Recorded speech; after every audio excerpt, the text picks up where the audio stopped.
Hey there everybody, hope your day is going well. Jacared with Old School Gaming here, and welcome back to another Wild Wednesday. So, for this one, apparently someone who actually managed to steal the handle of DrWily has something or another to say about the ghost ship in Super Mario World. And hell, I finished Super Mario World a long time ago. Fun game, but I didn't really think too much in depth about the ghost ship that's kind of crashed into the rocks that acts as a, I guess, a waypoint so that way you can get into the Valley of Bowser. I'm not sure exactly what I'm going for, but yeah.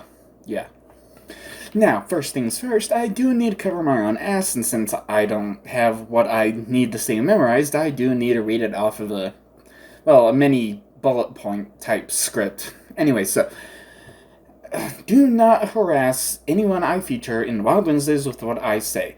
My comments and my opinions are mine and mine alone. If you wish to let someone know I've done a commentary on them, go right ahead. But otherwise, yeah, just leave it all to me. So, let's get into this. What was the name of it? It's, wait, what happened to the sunken ghost ship? Super Mario Discussion Analysis Theory Origin, by DrWily. Let's get into this. Now, overall, the Super Mario series is quite straightforward. It's just a platforming game after all, so story isn't too important. However, at times you will see things in the game that are a complete mystery, especially characters and locations that could have a story behind them, but no one knows about it. True, I mean, hell, when I play I play any game, whether it be a Super Mario game or really any other game, there might be a bit of lore, a bit of backstory, some comments here and there, like little pop-ups that the developer put in just to say, oh hey, this is what's happening here. But really, I don't really think that much about it. I mean, like you just said, there's not really much to the story of a Super Mario game. And well, at least in the core Super Mario games, Bowser kidnaps the princess, goes save the princess, done. And in Super Mario World, we see a place just like that. A level called the Sunken Ghost Ship. How did it get here? And what went wrong for it in the end? Well, let's find out. Well, that's what I'm here for, so hopefully you can make an actual point and then explain the point. I mean, hell, I guess you can, well, actually, no, please, make the point and then explain what that point is with evidence. Don't just ramble on for, your video's 10 minutes long. Please do not ramble on for 10 minutes about absolutely nothing to do with what your theory is, and then don't even explain it. Now all of this started with one of the best 2D Mario games in history, Super Mario World for the SNES, which was released in the 1990s. Yeah, specifically, November 21st, 1990. You can't spend all of 5 seconds doing a Google search and then find out exactly its release date? I mean, I just looked it up and it was November 21st, 1990. Which would have actually been about, just 8 days after my first birthday. So hey, almost happy birthday to me. Anyway, back to you. Here you come across a weird level known as the mysterious sunken ship, which could be found in the middle of the map. It serves as a gateway to the Valley of Bowser, because after beating Wendy-O Koopa, you have to swim through it to get there. Now when entering this abandoned ship, you will encounter a ton of bullet bills, mines, Koopas, and a massive disappearing Boo Buddy swarm, marking the only appearance of Boos outside of ghost houses in the game. Well, let's see, where you started, you got a cape and then had a mushroom up in the reserve box, and then now you're going through and no cape and no mushroom in the reserve box. So it looks like you had just about almost as hard of a time as I did when I was playing through that. It is difficult to get through, but yeah, anyway, okay, so let's try and get into theory now that we're talking about the actual ghost ship, which is in the title of your video. After Mario beats the level, a giant cave entrance that looks like Bowser's head will rise up out of the water, and Mario will enter the cave, which leads to the Valley of Bowser. However, how did this thing ever get here, and why did it crash in the middle of the water, when there's a whole island around it where it could go to? Well, there's not exactly any, docks or ports on the island, so maybe whoever was piloting the ship was trying to find, some kind of a beach, at the very least, a beach just to at least drop anchor near, and then get onto the island. But, the island itself, you can see, is elevated. There doesn't really seem to be any beaches, at least not that we can really see. So, maybe they just, eventually crashed into the rocks while looking for a beach that doesn't exist. Or maybe it does exist. I don't know. Well, when you go looking for it, we actually do get some information, but sadly enough, it's not a whole lot, because in the manual, it actually says the following about it. This is a strange-looking sunken ship. Haven't you seen it somewhere before? That's right! In Super Mario Bros. 3, Koopa and his kids used the flying ship to make life tough for Mario. I wouldn't be surprised if Bowser's lurking somewhere nearby. Yeah, I actually used to have that game manual. I'm not sure what the hell happened to it. It could be somewhere in one of the totes I have back in the closet, or it could have just gotten lost in one of my moves, which is definitely a possibility. But yeah, wish I still had it, but it doesn't matter. It doesn't matter. What matters here is it's kind of the sunken ship is more of a callback, I guess you could say. The game developers are saying, oh, hey, yeah, back in a previous game we made, Bowser and his kids were using the flying ships. But wait a minute. If they had flying ships, why didn't they just land somewhere? Why were they... Maybe whatever power makes it float, the fuel ran out for it, or the magic ran out, I guess. Well, magic would make more sense, because, plenty of, all the kids in Super Mario 3 had some kind of magic wand, so maybe the magic ran out for it to float, and it landed in the ocean, and then ended up crashing into rocks, because they couldn't really steer without magic. It's not as though they were using the wind power, or were they? I don't know. And anyway, yeah. And, are you gonna make a point, or are we just still rambling on for the next 8 minutes?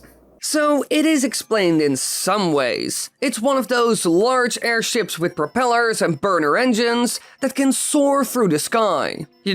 These things. It does make sense, because those are most commonly equipped with cannons, bullet bills, bombs, and way more. And they are mostly used to invade, or to keep Princess Peach captive until Mario comes around the corner, at which point she gets taken away to Bowser's castle. However, while all of this sounds very convincing, cute, and is even from the source itself, it sadly enough doesn't make a whole lot of sense when you look into it all. Okay, and how exactly does it not make sense?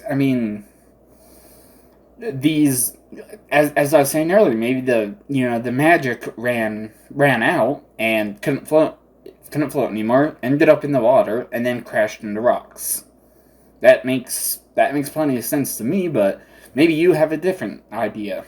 While this could explain why this level has a magic ball, which are very powerful items from Super Mario Bros. 3, there's one problem. They were found in fortresses and not in airships. Yeah, but, let's say, after the events of Super Mario 3, Bowser... Bowser probably has a whole bunch of those magic balls stocked up, and he's just... put them on the ship, and let's get out of here. Let's make trouble somewhere else. It's maybe one of the ships that Mario didn't get on would have been a supply ship. Maybe that's why all the other ships had an unlimited supply of bullet bills and bullet balls and flamethrowers and all that good stuff.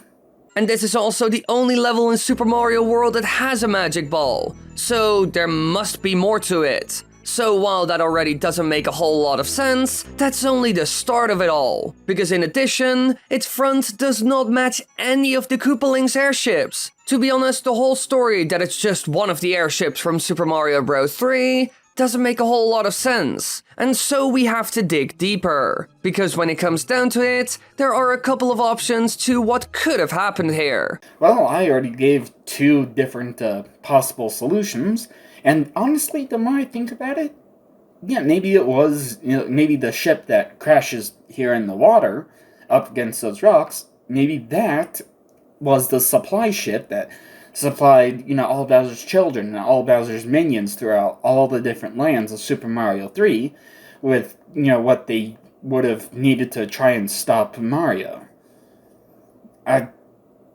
Yeah, that definitely does make sense to me, but I don't know, do you have a different idea?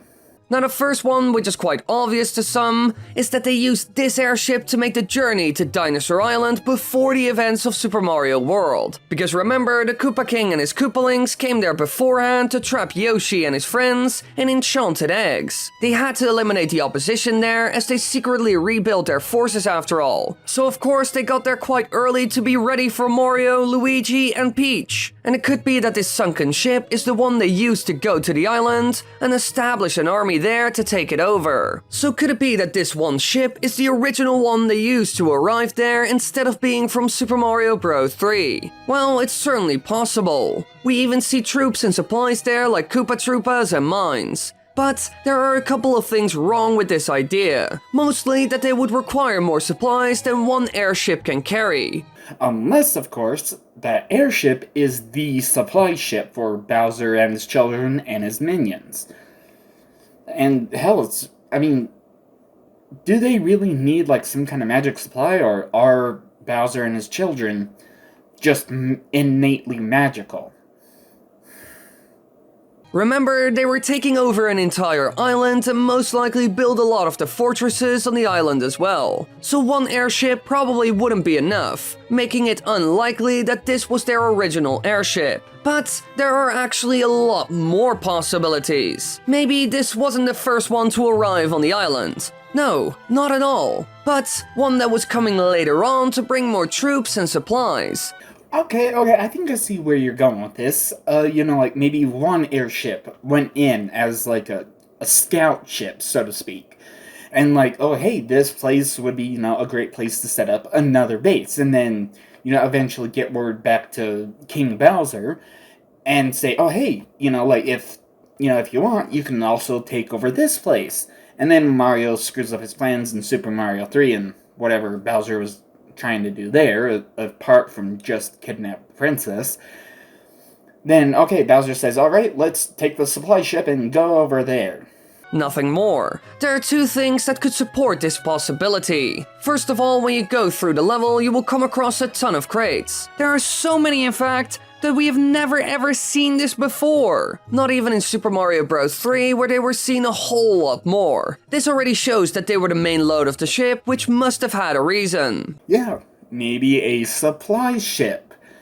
Please, honestly, I haven't even seen your whole video. I watched maybe the first minute and a half of it, just to make sure it's, of course, decent quality.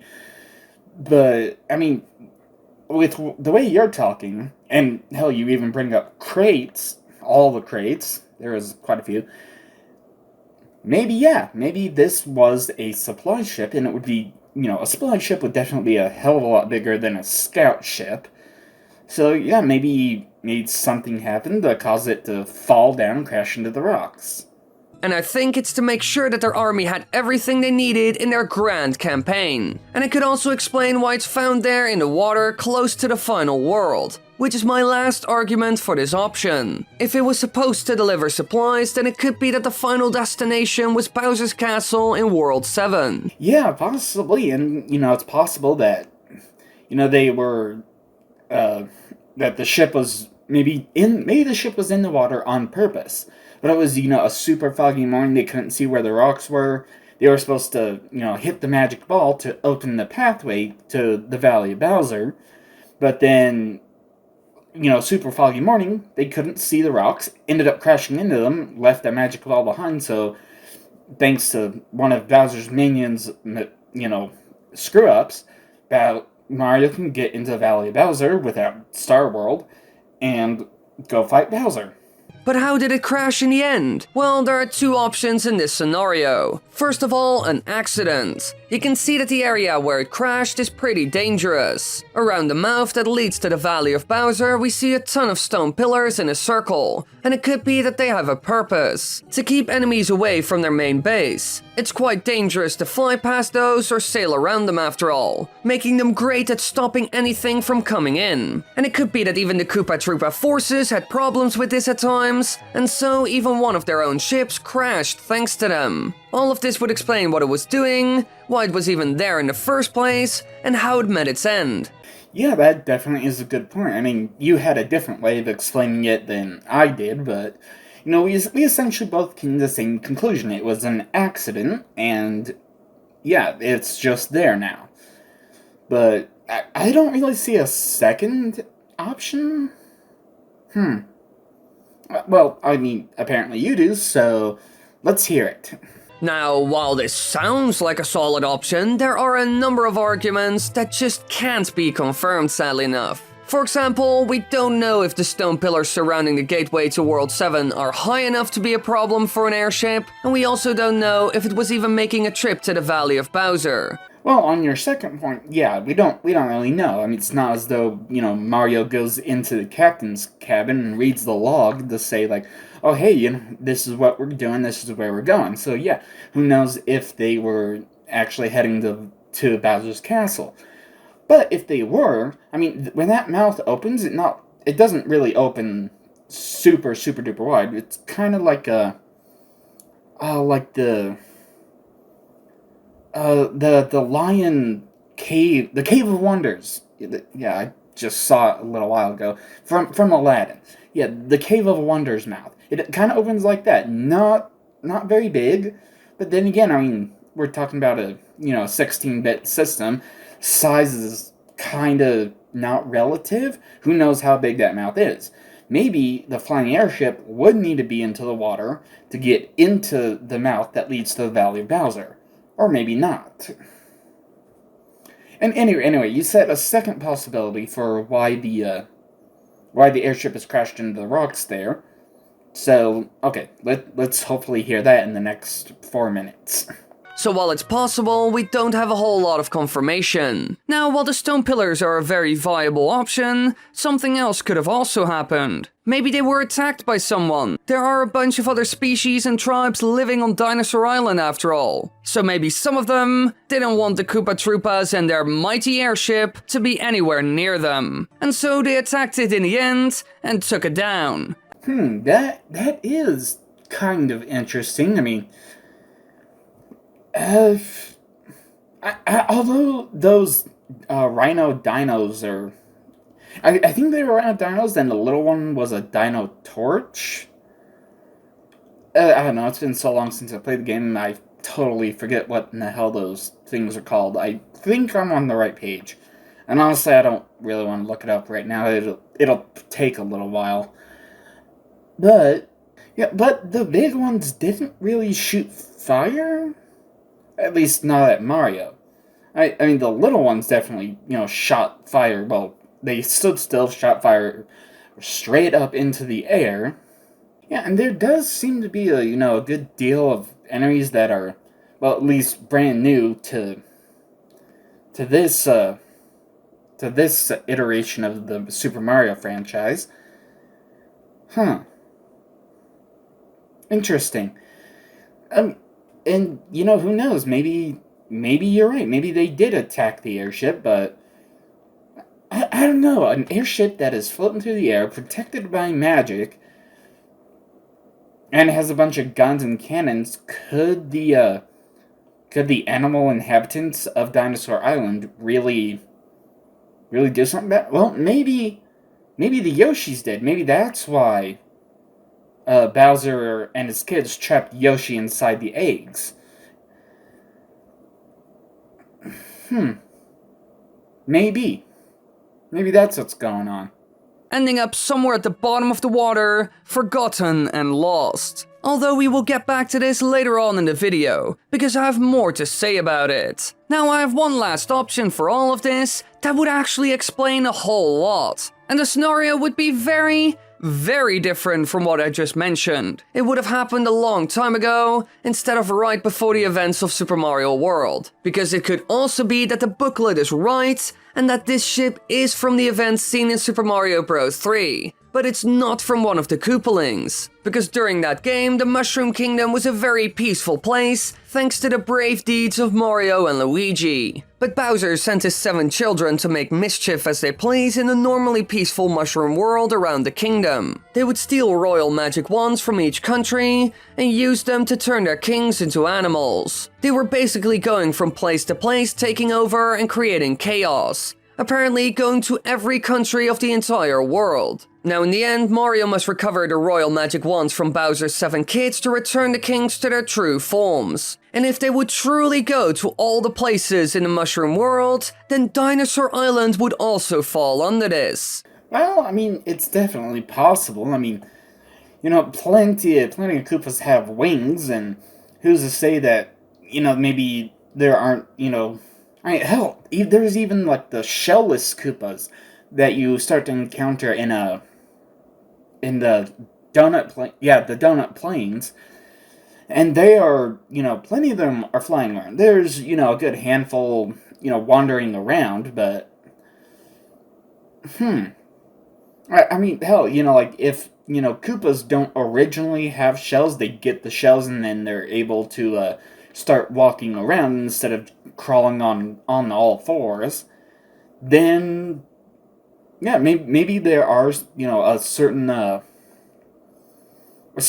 evolution of Koopas, specifically on Dinosaur Island, just outside of the Mushroom Kingdom, and maybe that's why, you know, Mario and Peach and Luigi saw that as a potential, just a potential vacation destination. Because, oh hey, you know, it's right over here, it's right nearby, it's super peaceful, but, I mean, it's not as though they have, you know, satellite scanners, because they, I mean, why would they need satellites? They have magic wands.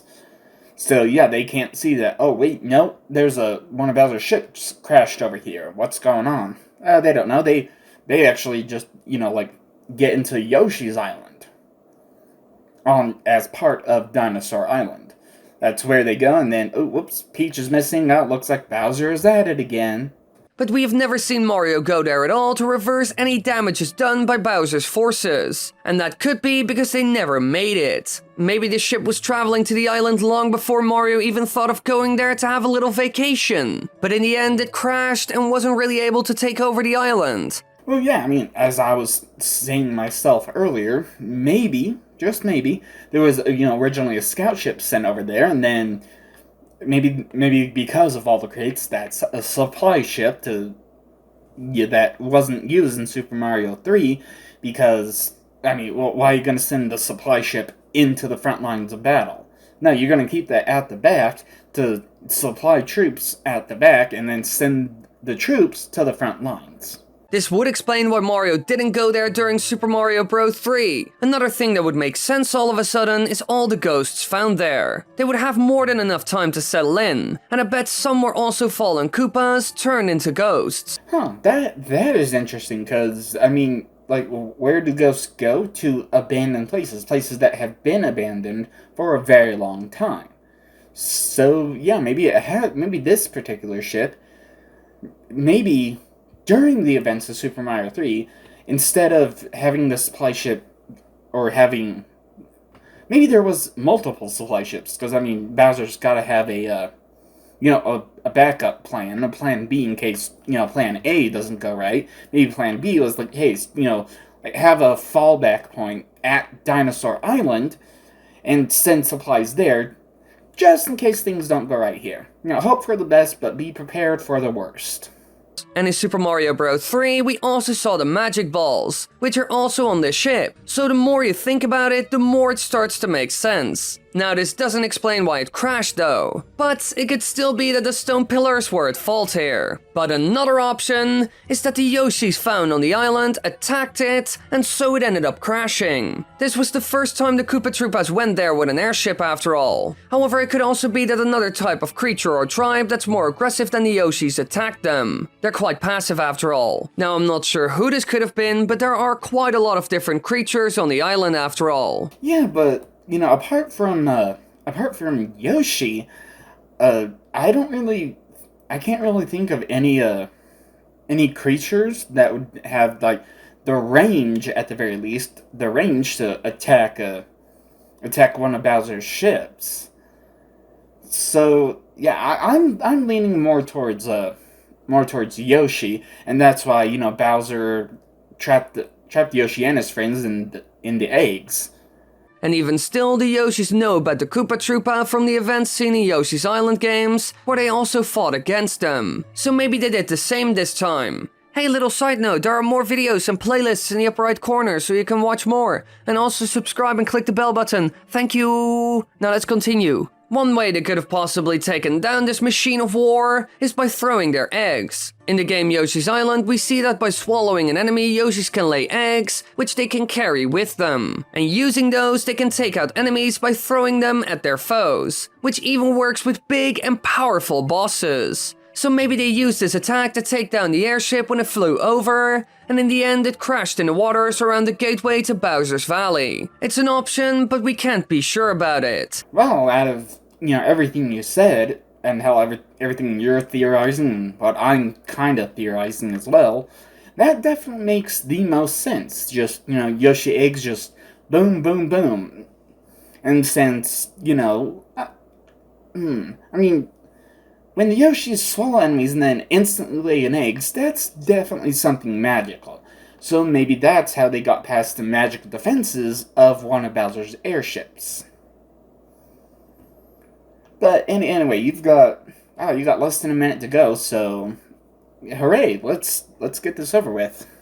The Yoshis never mention it after all, although we don't really speak to them in the game, so we can't know if this even happened. So in the end, we will never know for certain what happened, but we at least have some good options of what could have gone wrong here. Personally, I think the chance is quite high that it's a supply airship that ended up in an accident. A bit of a Titanic scenario, I guess. But do tell me in the comments what you think about it, and don't forget about those glorious videos in the upper right corner. Well, honestly, I think it could go either way. Maybe it was an accident. I mean, hell, Bowser's troops are not exactly the most brilliant of things. I mean, hell, if they're green, they just walk back and forth, real methodical-like. If they're red, then they just walk in one direction, don't even care what happens, unless they run into a wall, then they walk back.